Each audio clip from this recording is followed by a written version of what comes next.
Cool. So we're on the dashboard. The first thing we're going to talk about is adding a college or searching for a college. Which one of these tabs look like we might want to find a college or search for a college under it? Probably the one that says college search. So we're going to click on that. If I am Eileen and I've decided I want to attend the University of Florida, I can just type in the word Florida. When I type in Florida, a lot of schools are going to come up, obviously. Any school with the word Florida in it or in the state of Florida probably. But if I'm Eileen, I want to apply to the University of Florida, so I find it on that list. I click this small little addition button that means add college, and it confirms at the bottom of the screen the University of Florida has been added to your My Colleges list. Awesome. So my next step, after I've added all of them on here, she's going to go back to My Colleges, and then we're going to see this screen. On the left-hand side, there's going to be a list of all the colleges Eileen has added to her Common App that are on Common App. So today, Eileen would focus on applying to the University of Florida. So I'm going to click on it.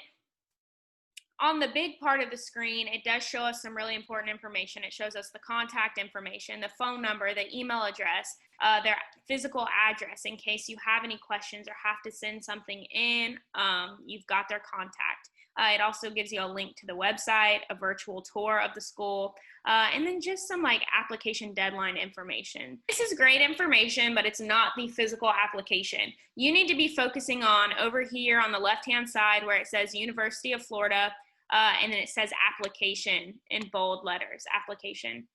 Right under that, it says questions. This is the part for you to fill out. This is your application.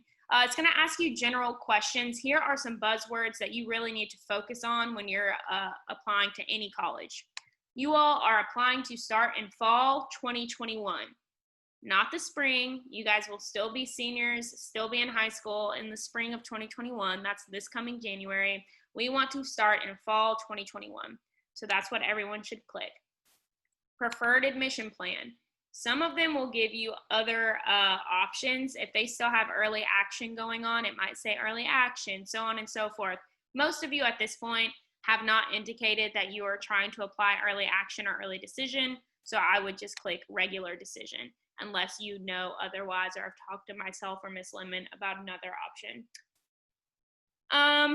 Next, it's going to ask you some different questions. It might vary depending on the school. Have you ever submitted an undergraduate application? No, you have not. Another buzzword, undergrad. You guys are submitting applications as first-time freshmen for fall 2021, and you are an undergrad student, okay? So keep that in mind. I'm trying to make sure that y'all are not on the video. I mean, I can crop it out, but that's extra work for me. Okay, perfect. Great. So then you would go, do you intend to pursue need-based financial aid? You know, if that's you, if you know that you're probably going to need help affording college, heck yes, click yes. Most people do. So Florida has a lot of different sections of questions. They're asking about your academics, they're asking about your family, Florida residency, all this stuff. There's a different amount per application. So like not every application asks all these questions. Some might ask more, but you want to fill out this whole entire part. Then you go back over here to the left side where it talks about recommenders and FERPA.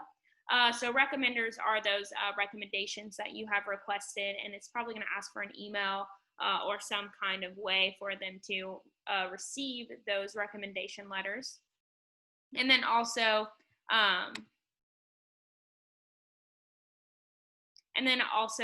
it talks about FERPA, and FERPA is essentially as a student, you have rights to not let everybody know your academic information or your transcript or how you've performed on certain tests or how your grades look. You have that right. However, you cannot get into college without allowing them to see that information. So that's just basically saying that they are allowed to access that information from your high school.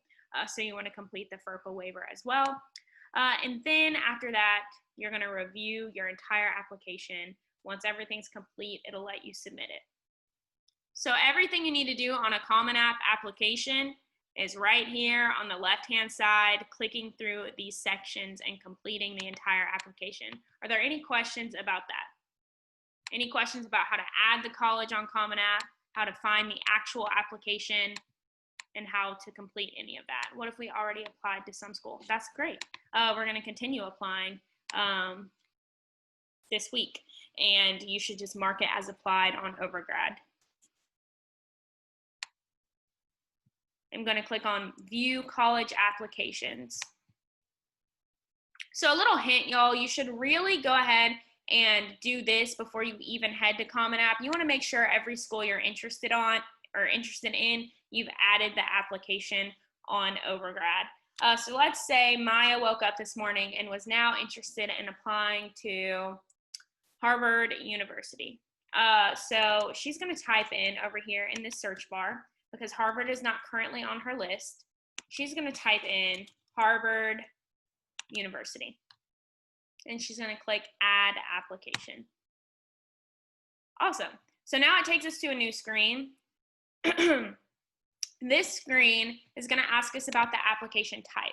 So Harvard, apparently, they still haven't had their deadline for early action, so she could choose single choice early action. But if she hasn't discussed that with a counselor, because see, it says single choice, I think that means that she is making a commitment to only go there if she's chosen. She would probably just want to click regular decision. Unless you've talked about this with a counselor and thought about it in advance, you're probably applying regular decision. After that, we have to decide how we're applying. So this part's really important because it gives us some hints. If we do this before we ever go to Common App, it's going to save us some time. It gives us options. Apply at the website. Cool, like we'll do that if we have to. Apply with a paper application.